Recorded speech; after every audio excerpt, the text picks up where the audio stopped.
Cool.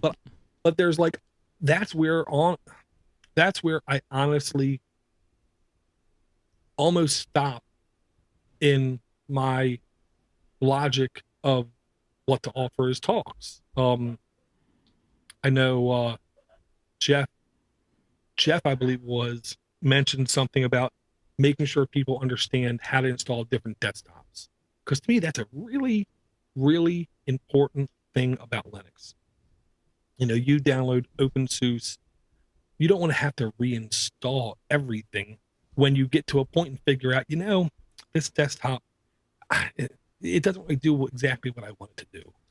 And when I look at this other one, I think it is more suited to what I need. You know, users I think need to know as soon as possible you don't have to reinstall. You can just install a different desktop and boot to it. So I'm tempted to do like a basic intro to desktops, That'd be cool too. which it's good and bad because there's a lot of desktops. Yes. There is like almost I don't want to say too many because you can't have too many. Right. But Unity, GNOME, KDE, LXDE, XFCE, Fluxbox, OpenBox, Awesome, Rat Poison, which it isn't really, it is, but it isn't. And there's at least half a dozen more semi-popular ones that I can't remember right now. Sweet. But that's the idea. And the real thing I wanted to say is I value your input to this. But to be honest, I want everybody listening to this show to stop and think. Don't think OLF. Don't think Ohio Linux Fest. Think there's a library around the corner from your house. What talk would you like to hear someone give on Linux, open source, free software, anything like that? All right. Yeah, and please write us an email at mail@podnutz.com about what kind of talk would you like to hear. Yeah, I think that's a great way to check to find out. Yeah, Because I think the kind of people that listen to the show are the kind of people that are going to go to the fest. But you've been Right. there before, so you know who goes. I don't. Right. And I can tell you right now, one of my stipulations will be if I am able to give a talk, that I am going to record it myself, maybe with a little help from Steve Tribune, and offer it like that night for download. Sweet. As quick as possible, as soon as possible, audio only, of course. And then if I find a stooge to that the video, maybe we can do the video too. You could definitely do video. I know, but that's not works. Just Okay, can. Okay. There was one article I honestly got to move in the list because I totally forgot where I had it. Okay. First real topic. Well, first off, was there anything that you want to throw at me about the talks or anything? no, I like the other. I didn't like 001 as an idea personally. I like the other talks that you mentioned. You just installed it, and now what? And basic desktop one. They're awesome. I would go to both of those. I like them. I can't think of anything else really offhand. Well, to me, the Course 001 thing, I'm just trying to figure out a way how to convey in the title of the talk that this is nothing about this talk is going to be advanced. You know what I mean? And I would like to have a like system going on where if I do get approved for 2 talks, let's say, people can obviously tell by looking at the titles even these are related talks. Right. Just put Door-to-Door Geek in it. They're going to display it however they want to. It might be talk. I think you just call the title like I'm Door, deal with it. Like people will come just to watch Door. I don't know. I'm not going to comment on that. I don't know. Okay.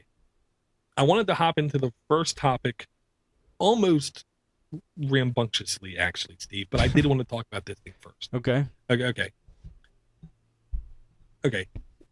One, dare I say, fact about this world, this place, this history, where we are right now is it seems scaringly Dude, constant. scaringly. Come on, man. Just go, man. Scaringly constant that reality is indeed coming to fruition because of science fiction. Okay. Yeah. And what I mean by that is just things, whether it be elevators, sound guns where you can point a gun at somebody, pull the trigger, it shoots nothing but sound waves bombard the guy kind of thing. Tasers, the new car technology, simple transportation devices, health and medicine kind of thing. They all, to a very certain degree, seem like life is impersonating art, dare I say.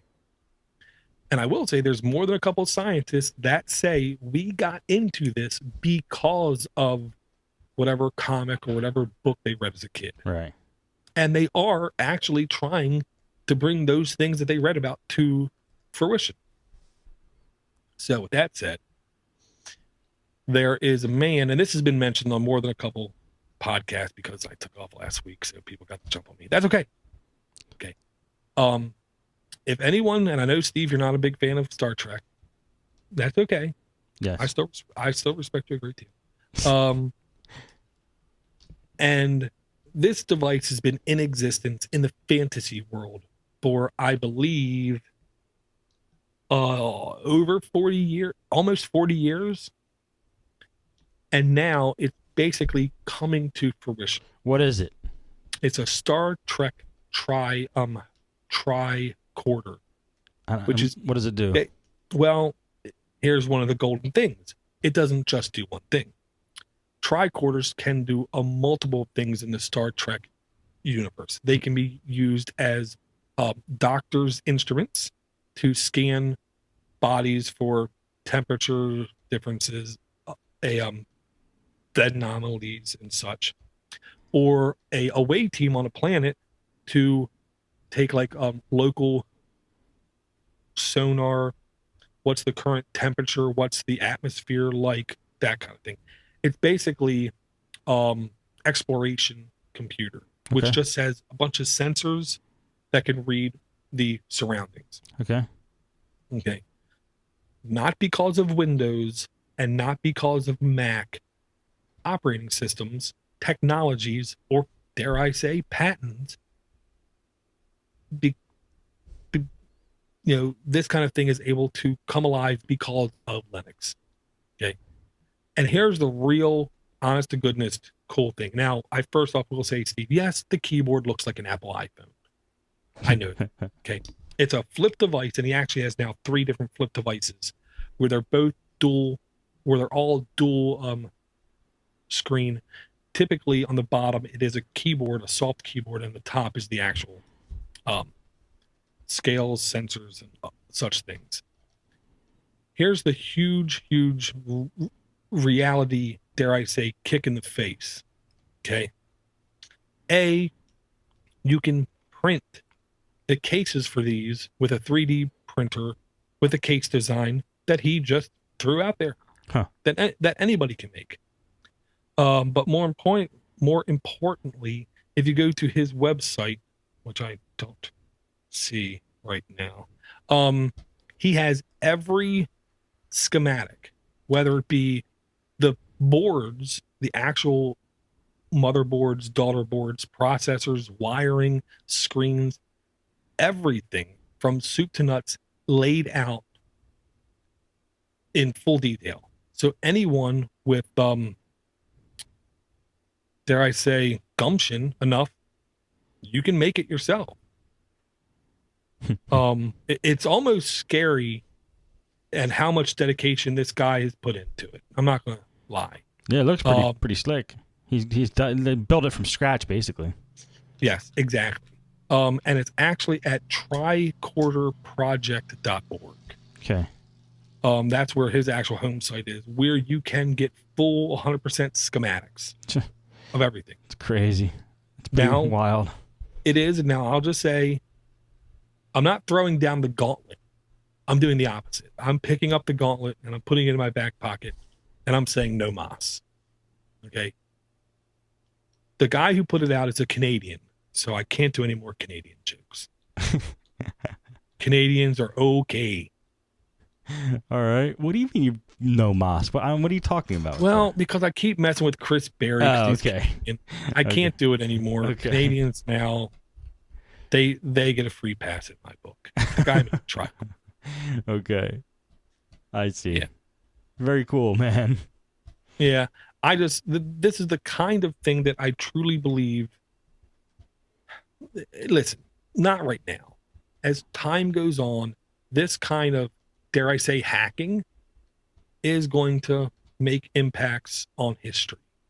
Maybe not this tricorder, you know, but this kind of guy where he just takes it upon himself to just throw stuff together, you know? Yeah. And he's not selling it, because if he was, we all know Apple, Microsoft, HP, Sony, everybody under the sun would sue this guy out of existence, saying he's infringing on this, he's infringing that right there, that little hinge right there, that's a patent. Yeah, everything would be a patent. So he's just giving it away. Sweet. Good for him. Right. And it's because of Linux, he can do this. He doesn't have to worry about, you know, getting any Windows licensing, Windows drivers, Right. Windows updates. You pay. Now, with that said, I'm talking about this here because I don't care. Google Glasses. Had to hear about this one, Steve. Yes. I don't know too much about them, but I did hear about it. All you got to know is jump back 10 years or whatever, turn on a sci-fi movie where a guy puts on virtual reality, augmented reality spectacles, and that's what this is. Okay. Of course, what it is isn't real. This is still in the idea phase, dare I say, but Google has announced this is an actual project at Google called Google Glass. Yeah, didn't Sergey Brin walk around with a pair at a conference or something? I don't know if they were real, but he walked around with something, yes, that looked like the mock-up. Gotcha. Now, I will say utterly, this is only because of Linux. Can you make something this carved down, this niche, this focus, to be this kind of interface on a pair of glasses, essentially, which of course it's not going to be a pair of glasses. It's going to be something above, and if you wear glasses, you'll get a little clip on you can put right above their coat. Because of the modular nature of Linux, they can literally take out everything they don't need and make it actually run on a pair of glasses. Now, how is it going to work? Dude, you got me. It's going to be a little bit of black magic and a little bit of voodoo. Right. Because it's going to be, somehow it has to be running off of like a tablet that's Bluetooth connected to that device or something. Right. But basically you walk around. Here's the things I saw about it that I like. I walk around, I'm in Disney. I'm in the Magic Kingdom. Oh, let's just say. And I turn and I look, and I'm looking towards Space Mountain. And my augmented reality thing puts a thing right below or right above Space Mountain that says Space Mountain is open. It has a 5 out of 5 rating, and right now it has a 25-minute wait. Cool. Or, like Lalo mentioned, I could turn the other way and see Tomorrow Terrace, and a little augmented reality thing will say, food and beverage, beer not available. So then I know I don't go there. I go the other direction. It can also do things like take a picture, which, to be honest, one of the most painful things about the whole trip was saying, oh, wait, stop. Okay, now to say cheese. No, come here, come on, man, you look cute, come on back. Say, no. You just look at them and say picture, or whatever your hot word is, and click, you got a picture. Right, that's badass. That is just too good. And I could hypothetically say something like, I'm getting really tired.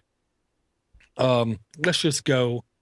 We're going to go down to, I can't think of a ride right now. The Dumbo ride. And I could say, just like on my Android phone, let me just find you, like push a button and say, navigate